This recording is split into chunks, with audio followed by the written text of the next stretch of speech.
This is the lovely port of Patmos. We know that this is the Roman era port because they found the temple of Apollo, the god.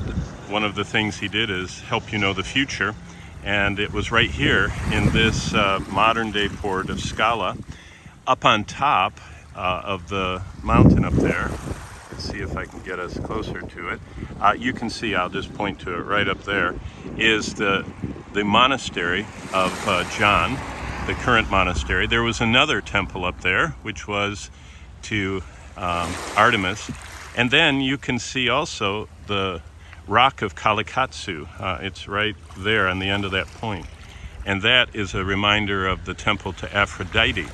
And so you can see all three temples here that John had to go by as the Roman government exiled him and was surrounded by so much evil, and I might say also an awful lot of very harsh weather. Just the wind here is hard to believe.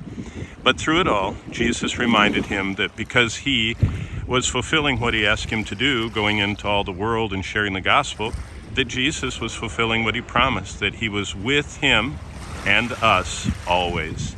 Even when we're overshadowed by evil, lo, I am with you always, even to the end of the world. What a joy, what a reminder, what a blessing right here in the harbor of Patmos.